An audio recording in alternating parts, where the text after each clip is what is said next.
Hello बच्चों, आज class 10th का जो पार्ट 3 है वायरल पेपर का वो आज हम कराएंगे। इसमें क्वेश्चंस हैं, 6 क्वेश्चंस हैं। उनको हम आज देखेंगे कैसे होते हैं 6 क्वेश्चन। इसमें दूसरे जो पार्ट आता है उसमें पूछता है किन्हीं 5 खंडों के उत्तर दीजिए। इसमें 6 दिए होते हैं, आपको 6 कराएंगे। तो देखिए इसमें पहला पार्ट क्या है का पार्ट देखिए, द्विघात बहुपद 6x² - 3 - 7x के शून्य ज्ञात कीजिए और शून्यकों तथा गुणांकों के बीच संबंध की सत्यता की जांच कीजिए। इस तरह का क्वेश्चन हमने एक लॉन्ग वीडियो में कराया है, वहां पे जाके भी देखें और हम ये दोबारा भी करा दे रहे हैं। हमारे पास बहुपद दे रखा है 6x² - 3 + -7x। ठीक है, अब शून्य के लिए हम इसको बराबर में शून्य लिखते हैं। शून्य के लिए क्या करेंगे, 6x² - 7x - 3 = 0।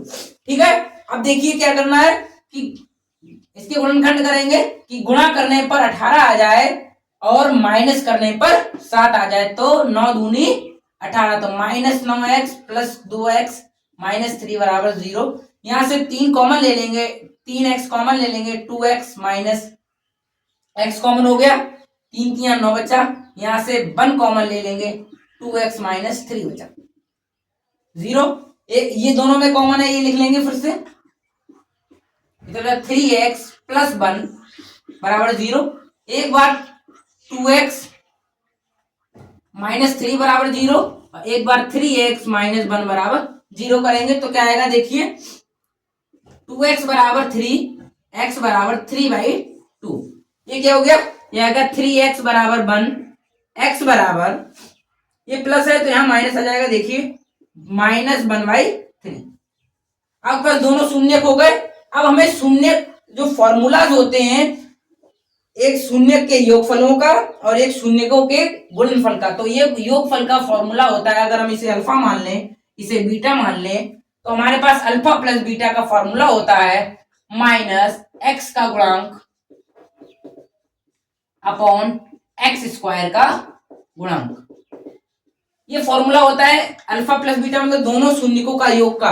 तो x का गुणांक क्या है, -7 और माइनस पहले से ही है, अपॉन x² का गुणांक 6। ठीक है, अब देखिए क्या है, ये माइनस है तो माइनस माइनस प्लस हो जाएगा, alpha plus beta alpha 3/2 plus 1/3 minus है। ठीक है, अब देखिए क्या होगा, एलसीएम लेंगे, यहां पर कितना आएगा 6,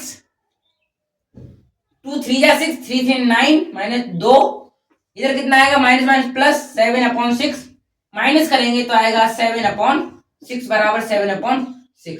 एक ही हमारा प्रूफ हो गया। अब गुणनफल वाला फॉर्मूला क्या होता है, अल्फा इंटू बीटा बराबर अचर पद अपॉन x² का गुणांक।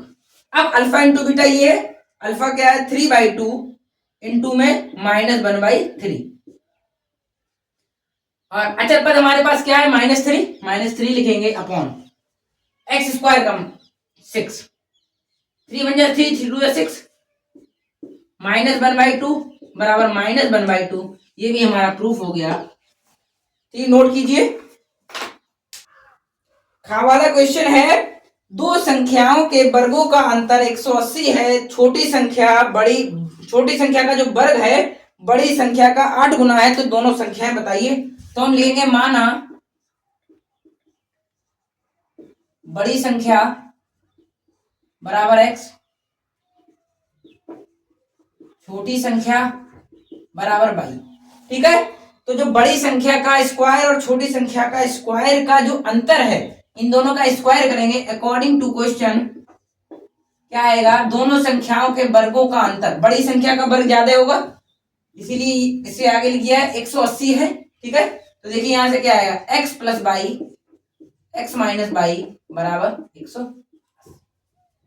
ठीक है, अब देखिए क्या है, उसके बाद कह रहा है छोटी संख्या का वर्ग, छोटी संख्या का वर्ग, ये जो छोटी संख्या है इसका वर्ग क्या है, y² बराबर है, मतलब बड़ी संख्या के 8 गुने के। y² की वैल्यू हमारे पास दे रखी है 8x। ठीक है, अब देखिए क्या होगा, बाई स्क्वायर की यहां पर रख दीजिए, तो क्या आएगा, इसको 1 डाल दीजिए, इसको क्या आएगा, बाई स्क्वायर बराबर 8x। समीकरण 2 से 1 में वैल्यू रखने पर एक्स स्क्वायर माइनस 8x, ये माइनस इधर ले आएंगे, 180 बराबर, ओके, समझ में आ गया। अब देखिए क्या करेंगे, इसके फैक्टर्स कर लेंगे। फैक्टर कैसे होंगे, देखिए क्या होगा कि एक गुणा करने पर 180 आ जाए और माइनस करने पर 8 आ जाए। क्या होता है, गुणा करने पर 180 आ जाए और माइनस करने पर 10 आ जाए, तो ये 18 और 10 की गुणा करेंगे 180 और 18 में से 10 माइनस कर देंगे तो हमारे पास 8 बच जाएगा। एक्स स्क्वायर माइनस 18x और minus 10x plus 10x minus 180 बराबर 0। देखिए माइनस करने पर ये माइनस 8 बचेगा। अब देखिए क्या होगा, यहां से x कॉमन ले लीजिए, x माइनस 18, यहां से प्लस 10 कॉमन ले लीजिए, x माइनस 18। अब देखिए एक गुणनखंड ये हो जाएगा x माइनस 18 और दूसरा हो जाएगा x प्लस 10 बराबर 0। एक x बराबर x माइनस 18 बराबर 0 रखेंगे और दूसरा रखेंगे x प्लस 10 बराबर 0। यहां से x की वैल्यू 18 आ जाएगी और यहां से x की वैल्यू जो है वो कितनी आ जाएगी, माइनस 10 आ जाएगी। ठीक है, अब x की वैल्यू हमारे पास आ गई। अब x की वैल्यू यहां रख दीजिए या यहां रख दीजिए, x की वैल्यू 2 आई है। संख्या निगेटिव भी हो सकती है और पॉजिटिव भी हो सकती है, तो दोनों वैल्यूज रखे देखेंगे तो लिखेंगे x बराबर 18 के लिए, 18 के लिए देखिए क्या आएगा, y की वैल्यू, y स्क्वायर बराबर 8 गुणा 18, 18 अट्ठे 8 64, 8 एकम 8, 8 और 6 14, 144 बाई स्क्वायर की वैल्यू, तो बाई की value square root of 144 equal to 12, बाई की वैल्यू 12 आ गई। अगर हम देखिए माइनस रखें, यहाँ पर माइनस रखेंगे तो ये हमारे पास माइनस 10 की माइनस 180 हो जाएगा, जो हमारे पास एक काल्पनिक संख्या बनेगी, तो इसीलिए जो आंसर हो जाएगा वो बाई की वैल्यू छोटी संख्या 12 हो जाएगी और बड़ी संख्या 18 हो जाएगी। नोट कीजिए, माइनस इसलिए नहीं रखेंगे क्योंकि यहाँ काल्पनिक बन जाएगा, जो काल्पनिक का स्क्वायर रूट नहीं निकलेगा, इसीलिए इसको पॉजिटिव नंबर लिखा जाएगा। नोट कीजिए। अब देखिए गा पार्ट क्या है, सिद्ध कीजिए कि किसी वृत्त के किसी व्यास के सिरों पर खींची गई स्पर्श रेखाएं समांतर होंगी। ये कह रहा है किसी भी व्यास, कोई भी व्यास खींच लीजिए, व्यास खींच लिया। व्यास क्या होता है, केंद्र से जाने वाली रेखा जो परिधियों पर मिले। अब देखिए ये व्यास हो गया, इससे जाने वाली स्पर्श रेखाएं, इस पॉइंट से जाने वाली स्पर्श रेखाएं जो होंगी वो एक दूसरे के समांतर होंगी, मतलब पैरेलल होंगी। तो कैसे करें, इसको ओ मान लीजिए, इसको ए, इसको बी, इसको सी मान लीजिए, इसको डी, इसको ई, इसको। अब देखिए क्या होता है, जब स्पर्श रेखा त्रिज्या के साथ 90 कोण बनाती है, ये प्रमेय है। इसी तरह ये स्पर्श रेखा त्रिज्या के साथ 90 कोण बनाएगी, इधर भी 90 बनाएगी, इधर भी 90 बनाएगी। ठीक है, अब देखिए क्या करेंगे, क्वेश्चन है, अब स्पर्श रेखाएं दोनों है तो कोण, कोण क्या है, ओ बी सी, कोण ओ बी सी बराबर कोण ओ बी सी हो गया, कोण ओ ए डी,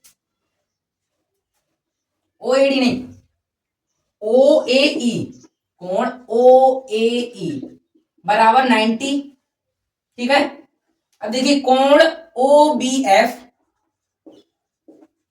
इसे ऊपर लिख देंगे चित्र में, चित्र जरूर बनाएंगे।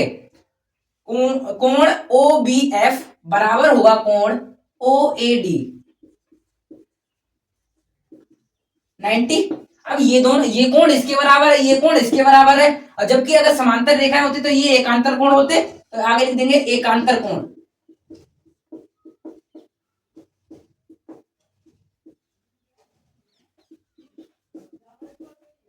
ठीक है, अब ये एकांतर कोण है और एकांतर कोण पैरेलल रेखाओं के ही बराबर होते हैं, तो अतः जो लिखा हुआ है, अतः किसी वृत्त, एक लाइन और लिख देंगे, सी एफ पैरेलल होगी डीई के।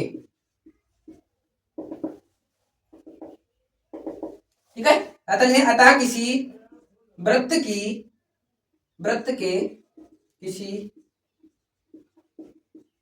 व्यास के सिरों पर खींची गई स्पर्श रेखाएं समांतर होती हैं। नोट कीजिए। अब घ प्रश्न देखिए क्या है।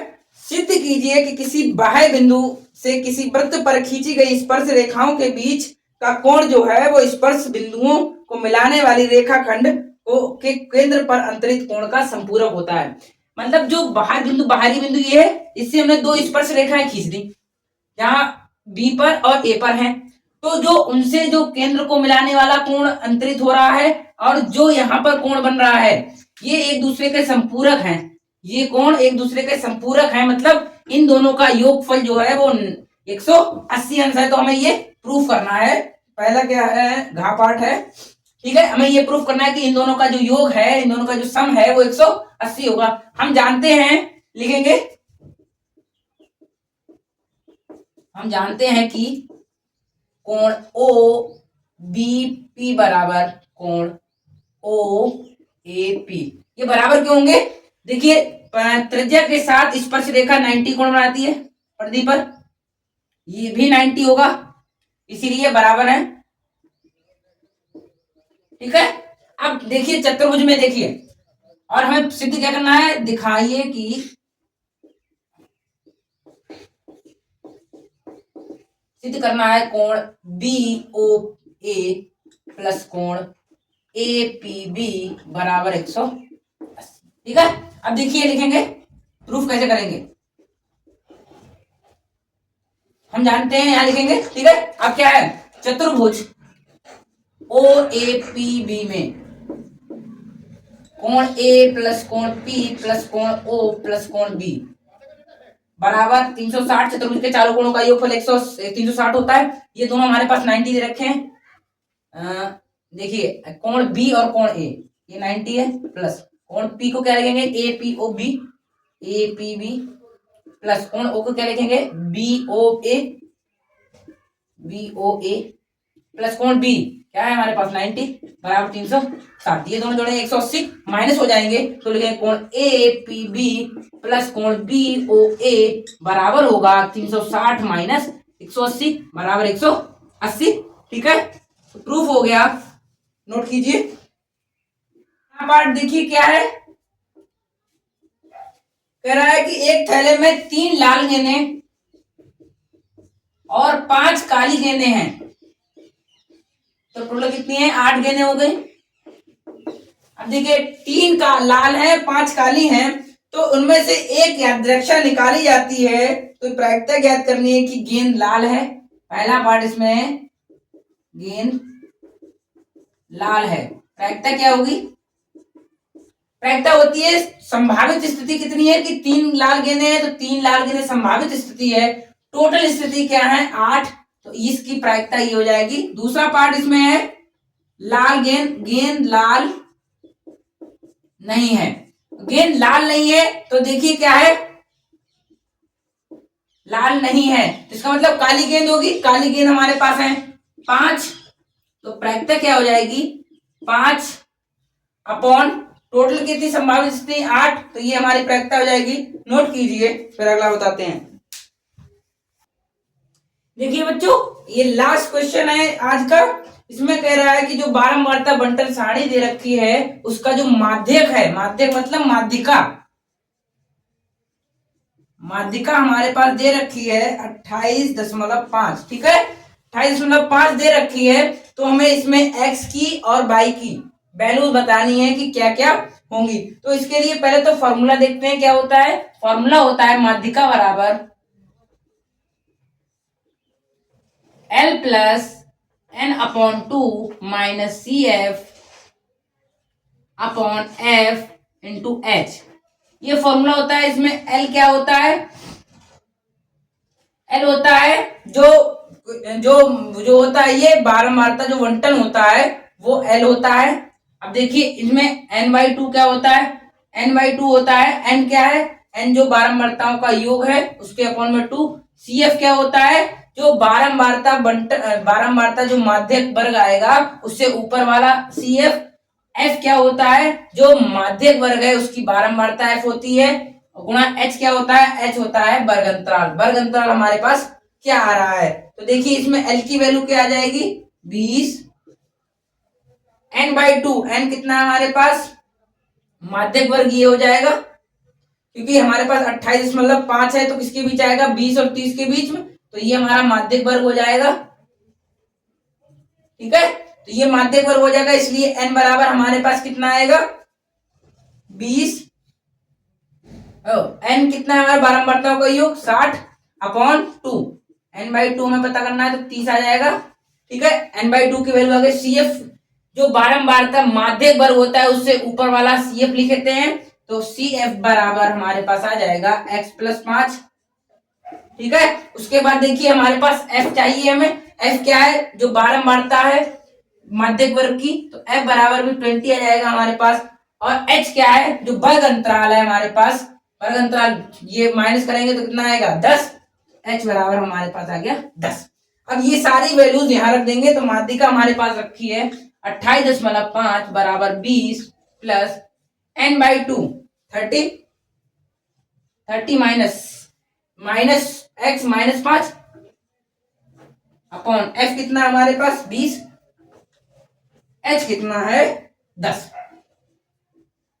एक 0 से एक 0 कट गया। ठीक है, इसका एलसीएम ले लीजिए, 28.5 बराबर 40 + 30 माइनस x -5 बटे 2, ये भाग में इधर गुणा में हो जाएगा तो कितना आएगा 57 बराबर, घटा दीजिए जोड़िए कितना आएगा 70 और -5, 70 -5 65 माइनस x, ये 65 इधर आ जाएगा, x बराबर माइनस में आएगा, ये माइनस x है, ये 65 इधर माइनस में आ जाएगा, देखिए क्या आएगा 57 माइनस 65 माइनस x बराबर -8, x बराबर 8। अब देखिए ये भी योग है जो CF लास्ट में आया है, एक समीकरण यहां से बनाएंगे, x की वैल्यू हमारे पास 8 आ गई। अब देखिए क्या आएगा, x + y + 45 बराबर 60, क्योंकि ये बारंबारताओं का योग निकाला है हमने, 60 है तो आएगा x + y बराबर 60 - 45 बराबर 15। तो यहाँ पर x की वैल्यू रख दीजिए 8 + y बराबर 15 है, y बराबर 15 - 8, y बराबर 7। ठीक है, तो यहां से हम इसको समीकरण 1 डाल दीजिए, इसको समीकरण 2 डाल दीजिए, समीकरण 1 व 2 से। ठीक है, y की वैल्यू आ गई, x की वैल्यू आ गई, नोट कीजिए।